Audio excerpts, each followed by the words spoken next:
gudoomiyaha xisbiga talada dalka haya ee kulmiyahana murashaxa madaxweynaha xisbigaasi mudane Muuse Biixi Cabdi ayaa ka qayb galay munaasabada ay taageerayaal ka soo jeeda waqooyiga gobolka Togdheer ugu muujinayeen cududooda taageero ka qabsantay hotel Cafe ee magaalada Burco. munaasabaduna sidoo kale ay ka soo qayb galeen xildhibaano ka tirsan aqalka baarlamaanka Somaliland, afayeenka xisbiga iyo wasiir ku-xigeenka wasaaradda madaxtooyada Somaliland. mas'uuliyiin kale oo ka socotay xisbiga talada dalka haya ee kulmiye maamulka gobolka Togdheer iyo ka degmada Burco ayaa waxa uu wareeyay madashaasi hadalka iska daba qaatay cuqaal wax garad dhalinyaro iyo haween iyagoo sheegay inay xisbiga kulmiye taageersan yihiin. halkan dhalinyarada waqooyiga Burco iyo galbeed iyo koonfur in looga diyaar yahay iyo bari xisbiga kulmiye looga diyaar yahay haddii dad meelaha isla taagtaagaan dacalamo yaro waraabo taaga wax ka jira ma jiraan dhammaan magaalada Burco waxay idinla garab taagan tahay taageero mug iyo miisaan leh ayaa xisbiga kulmiye la garab taagan tahay habeen iyo maalinba. taageero ay u muujisay xisbiga kulmiye musharaxa madaxweyne Muuse Biixi Cabdi dhalinyarada waqooyiga Burco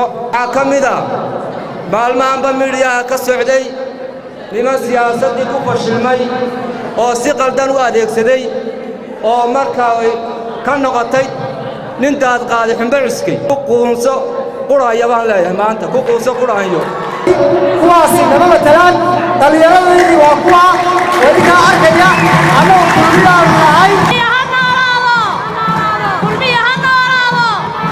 laakiin waxaan cadeynaynaa haddaan naanagu gobolka Togdheer ee awal bari dhammaantayo inaan nahay dhalinyaro dumar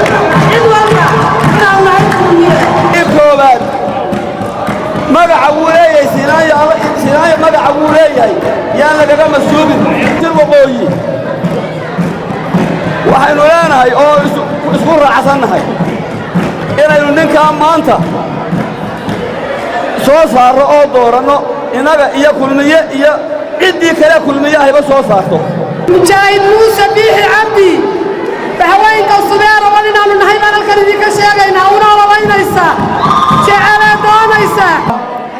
musharaxa madaxweynaha xisbiga kulmiye ana gudoomiyaha xisbiga kulmiye oo madashan lagu soo dhaweynayo ayay taageeradani balaaran dhalinyarada iyo haweenkuba ay u muujinayaan inay la barbar taagan yihiin. geesta kale xogayaha dowladda hoose ee Burco barasaabka gobolka Togdheer iyo gudoomiyaha xisbiga talada dalka haya ee kulmiye Muuse Biixi Cabdi oo ugu dambeyntii halkaasi ka hadlay ayaa u mahadnaqay taageerayaasha sida ay u cadeeyeen mowqifkooda ku aadan taageerada xisbiga kulmiye. maanta oo maalin weyn ah waxaynu maanta halkan ku soo dhaweynaynaa gudoomiyaha xisbiga kulmiye aad iyo aad baan u soo dhaweynaynaa waxaana idin sheegay maanta dadkan mugga iyo miisaan kale ee meesha isugu yimid soo dhaweyntoodu qiimaha leh waxay ka soo jeedaan waqooyiga magaalada Burco. hadnaqaynaa sida qiimaha iyo qaayaha leh ee taageerada maanta xisbigiina u taageersantiin balyeynaya sida wanaagsan ay isu soo abaabuleen ee ay maanta halkan u yimaadeen inay beeniyaan beenaalayaasha sawirayaasha ku adeeganaya magaca qabiilka ku adeeganaya waxay halkan u yimaadeen oo nagu casubeen oonu ugu nimi oo iyagu isku maamuleen inay tusaan in laga been sheegayo. leeyahay saaxiibkay Siciid waxaan leeyahay waa kaa waqooyigii Burco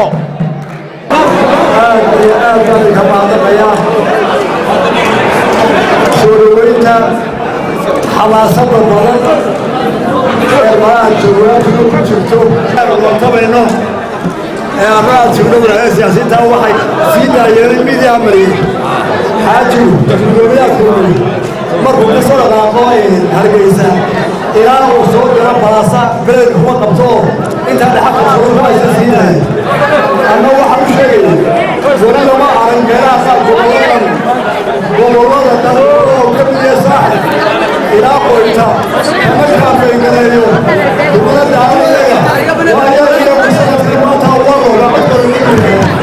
محمد حسين إسماعيل محمد موتو ريال TV مقالة برعو.